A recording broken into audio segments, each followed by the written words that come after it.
Hi friends, నేను మీ శ్రీజని. నేను ఈరోజు వోల్టేజ్ రెగ్యులేషన్ గురించి చెప్తాను. ఇది అంటే పక్కా క్వశ్చన్. చదువుకోండి మంచిగా. ఇది చాలా ఇంపార్టెంట్ క్వశ్చన్ ఇది. Define voltage regulation. Define voltage regulation of a and efficiency of a transformer. Explain their role in selection of a transformer. ఓకేనా? ఇది voltage regulation is defined as the ratio of change in secondary terminal of voltage between full load and no load to the secondary terminal of the voltage at no load and full load. Okay నా friends, ఇక్కడ ఏంటంటే ratio ఏంటిది? Secondary terminal ఇంకా second terminal ఉంటుంది కదా, అదేంటిది? Full load, no load. ఆ రెండిటికి ఏమైంది ఇక్కడ? సెకండరీ టర్మినల్ ఫుల్ లోడ్కి, నో లోడ్కి మనకి రేషియో ఉంటుంది కదా, అదేంటిది? ఇక్కడ E2 అనేదన్నేమో ఈ secondary terminal voltage at no load, ఇంకా secondary terminal off at full load. ఓకేనా? ఇలాగా నో లోడ్ ఫుల్ లోడ్ ఉంది రేషియో, నో లోడ్కి ఫుల్ లోడ్కి. ఓకేనా? ఇప్పుడు మనము మ్యాథమెటికల్గా చూద్దాం. మ్యాథమెటికల్లీ E2 అనే దాన్ని ఏమంటాం మనము? E2 దాన్ని ఏమంటామంటే secondary terminal at no load, voltage at no load. Next V2ని ఏమంటామంటే secondary terminal voltage at full load by 2. ఇవి రేషియోగానే ఉంది కదా, ఇంటూ 100 రాసాము. ఓకేనా ఫ్రెండ్స్? ఇప్పుడు గ్రాఫ్ చూడండి. గ్రాఫ్ ఎలాగుంది? V2 equals to E2 రాసాము. ఒకటేమో పైకి పోతుంది, ఒకటేమో కిందికి వస్తుంది కర్వ్.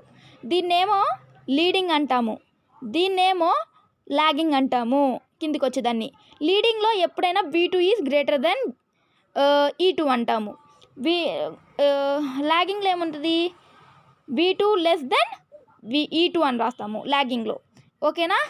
ఇదేమో లోడ్ కరెంట్, ఇదేమో లోడ్ వోల్టేజ్. అంటే V1 is equals to E2 లాగా రాసాము. ఓకేనా ఫ్రెండ్స్? నేను ఆల్రెడీ ఇక్కడ చెప్పాను కదా E2 అంటే ఏంటిది. V2 అనేదాన్ని, E2 అనేదాన్నేమో secondary terminal voltage at no load అంటాము. V2 అనేదాన్నేమో secondary voltage at full load అంటాము.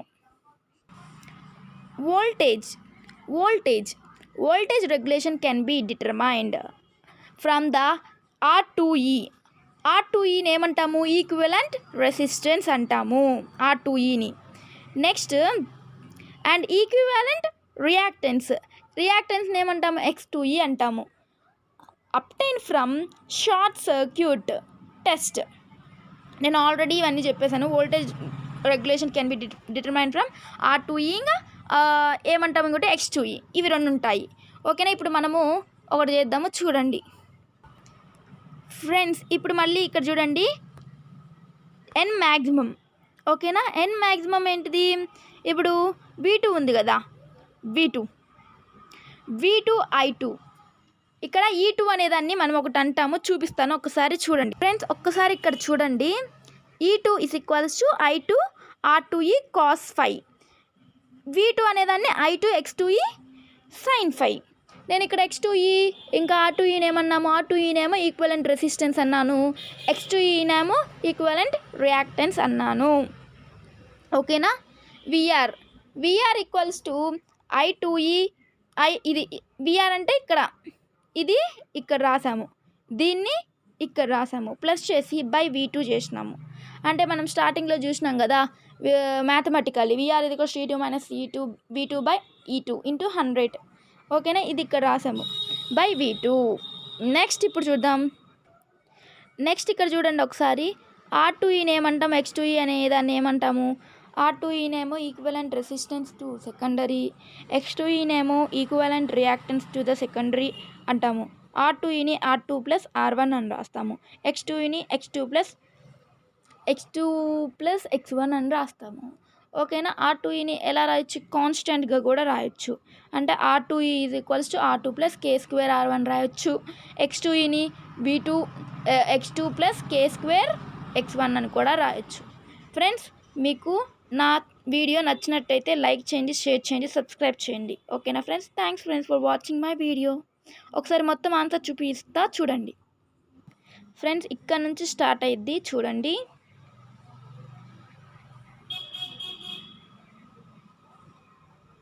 ఓకేనా? నెక్స్ట్ ఫ్రెండ్స్ దీనికి రిలేటెడ్గా ఇంకొకటి క్వశ్చన్ కూడా వచ్చింది, అదేంటంటే ఎఫిషియన్సీ ఆఫ్ ఏ ట్రాన్స్ఫార్మరు. ఇది కూడా చాలా ఇంపార్టెంట్, నెక్స్ట్ క్లాస్లో చెప్తాను చూడండి. Thanks friends for watching my video. If you like this video please like చేయండి, షేర్ చేయండి, సబ్స్క్రైబ్ చేయండి.